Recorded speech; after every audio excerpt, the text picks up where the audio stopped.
Welcome to the City Crunch Show. I'm your host, Andrew Bartolotta. We're always honored to bring you stories of individuals and organizations making an impact in our community and around the globe. Did you know that 65% of millionaires have at least 3 streams of income? Or in that today's world, the side hustle in addition to your day-to-day is almost necessary to make ends meet with inflation on the rise and the lifestyles we like to live. So today we're talking about a phrase which has climbed the ranks in popularity, both in TikTok and in business, passive income. With us to talk about how to sell digital products and how to repackage your expertise and become a well-paid expert is Kathleen Celmins. Kathleen, thanks for joining us today. Thanks for having me. Absolutely. Now, before we talk about courses, digital products, and repackaging the content you may already have, I'll give listeners an idea for your background and expertise. I have been working online for a really long time. I feel like internet years are like dog years. And so the fact that I've been doing this for more than a decade online means that I've seen a lot of things come and go. And I've done a lot in the marketing space. Back when I started, content marketing was a game of who could publish the most crappy posts the fastest. They would be the ones who'd get on page 1 of Google. Luckily for all of us, creators and consumers alike, that it's changed and it's better and it's different. And then now we've got this whole new wave of things that had the AI been there 10 years ago, the internet would look totally different. But I have taken all of the done for you work that I have built and turned it into a coaching program where I am showing people how to create a leveraged income stream. And that's what I do full time for my work. I love that you said the internet really is like, or spending time in the internet as a profession really is like dog years, because I tell you, you look back and you're like, wait, whoa, that was just 1 year. That's nuts. Yeah. So because it is changing all the time, it's great to work with a coach like you to be able to understand, trends, topics, tried and true things that you can really utilize. Where are most people leaving money on the table when it comes to their content and building passive income? Yeah, that's a great question. So one of the things that I notice is that when you start working for yourself, it's a lot of times when you start freelancing online, it's because it's a reaction.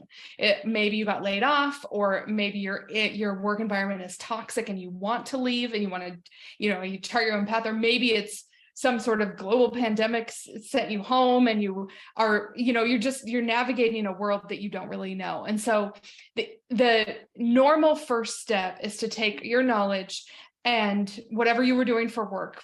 Let's say you were writing for your work. So now you go and you hang your shingle online and you say, now I'm a writer for hire, and you pitch yourself and you get all these writing clients. And then what happens is, if you're not careful, you've traded one toxic situation for like 8.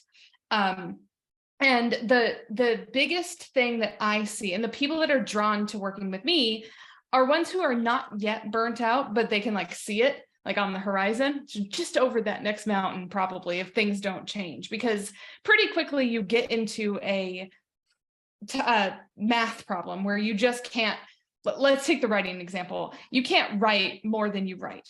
If you're writing 3,000 words a day, I can't just come to you and say, you know what, if you wrote 8,000 words a day, you'd make more money. You're like, great. How do I do that? There's no way to do that. It takes brain power. And so what people are lacking is leverage. And when they can get leverage, when they can add an income stream that is, I used air quotes when you said passive income, because it's not really passive. It's a lot of work on the front end, but it is the thing that will divorce you from the time for money equation. We see a lot of people online utilizing courses to share their expertise and build that income, but how do you stand out amongst the crowd? My rule of thumb is that if 3 people have asked you how you did something, you have the seed of an idea for what you should create. So tell me how you scaled your business so quickly, or tell me how you got in all these media outlets, or and the stuff that when you're asked, tell me how to make a pivot table in Excel. those are the questions where if you could answer them really easily, when you say like, my expertise is just blank, that's where you're onto something, because as an expert, you are so close to the knowledge, but you're just like light years above where other people are. Like you just create the pivot table by doing this, whatever. That's a bad example because I don't know how to do that. But what happens is when you start teaching that, when you start creating a product around that, all of a sudden doubt starts to creep in. So when the 3 people have asked you, hey, how do you XYZ? And you tell them, taking that and then turning it into a digital product isn't the hard part.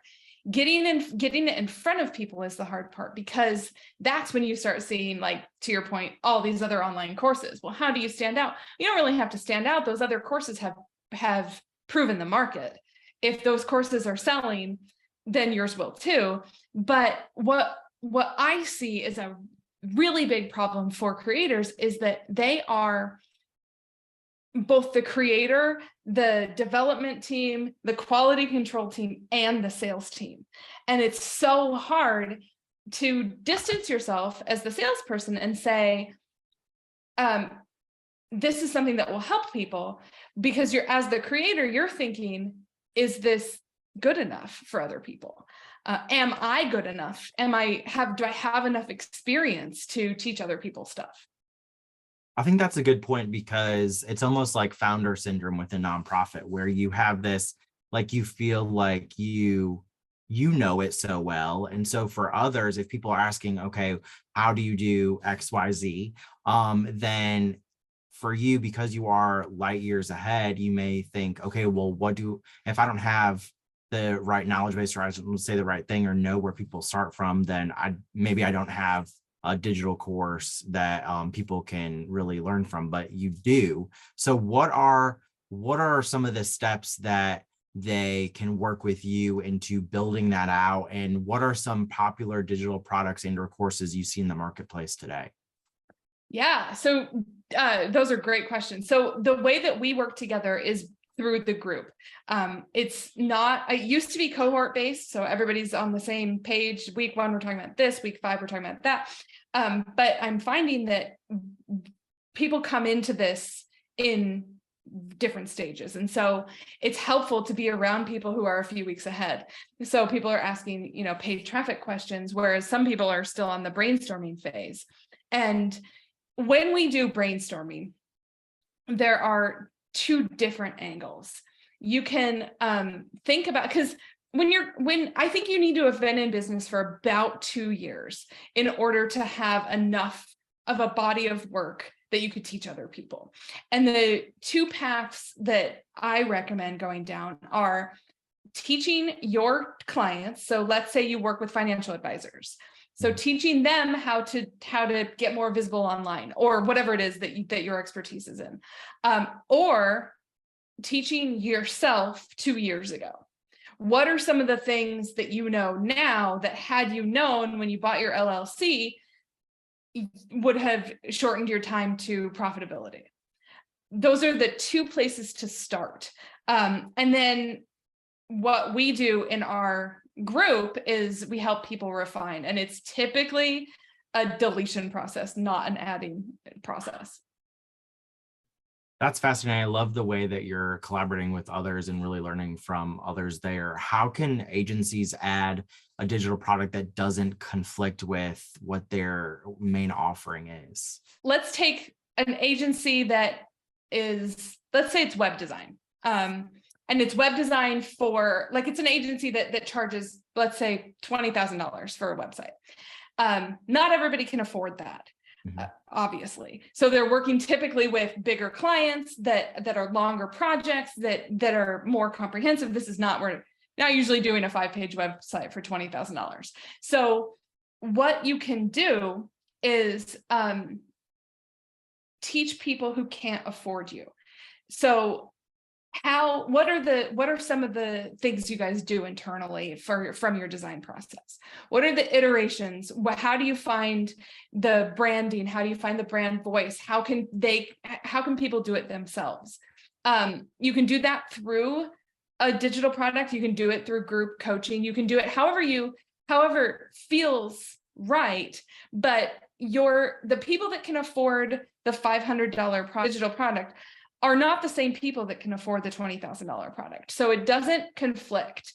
If I'm coming to you with $20,000 saying, I need this done, I don't want to do anything.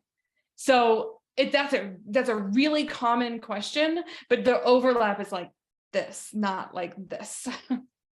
I love that you say that, because I'm thinking even about just like tiny homes, for example. So you can pay someone $120,000 to build a really cool 600 square foot tiny home that you can either have on wheels or parked in a beautiful space in the mountain or by the beach.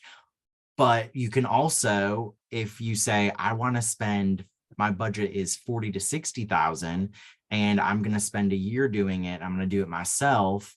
And give me the plans and the materials. That's it. Yeah. And so you're right. It doesn't overlap when it comes to those same clients. But you talk a lot about, there's $100,000 in my Google Drive. And I was joking with my team the other day about the size of my Dropbox folder.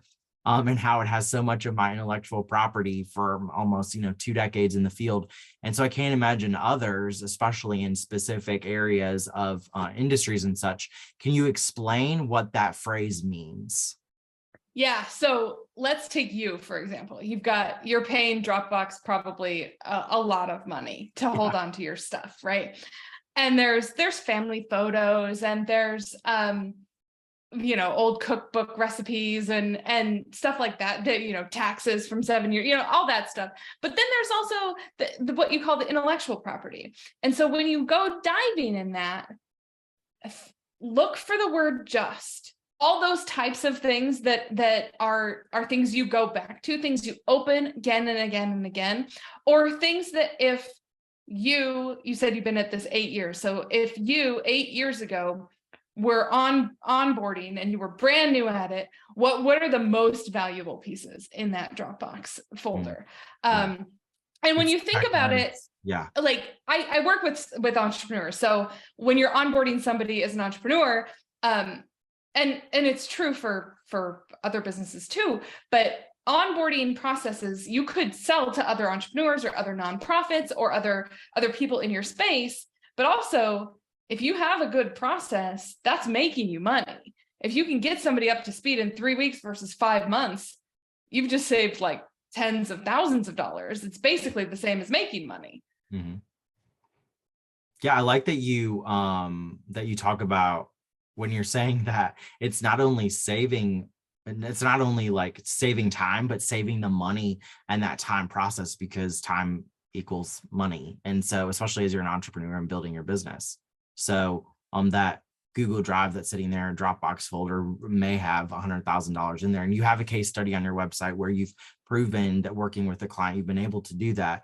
And that really goes into like content repurposing as well. You have a great blog post on your website about content repurposing to give listeners a few ways to repurpose their content or think about it in a different way. Think of your content as a flywheel. So instead of something that is like a high school assignment that you turn in and then never think about again, I start with either a video or written content on my blog, because those are the things that have more staying power. And then I take that same topic and repurpose it as many times as I possibly can. So with email, we turn a long form video into a bunch of short form videos. You can pull out great quotes. There's the hesitation people have is, again, the expert's dilemma, where they're so close to it, they're so sick of it. But we were talking before we hit record about parenting, and I think it's similar. I think that when, as a parent, you say something 10,000 times, and the 10,001 first time you say it, that's when it hits. That's when it's absorbed. It's the same sort of thing. Say the same thing over and over again until you're sick and tired of saying it, and then say it 100 more times on different platforms, because your body of knowledge is so deep that you don't we get into this loop in our heads that we think we have to keep expanding our body of knowledge in order to share more. And that's just not true. If you have 1,000 Twitter followers today and 2,000 Twitter followers in 6 months, half the people have not seen anything you've ever tweeted. And most of them really haven't, if we're talking about Twitter.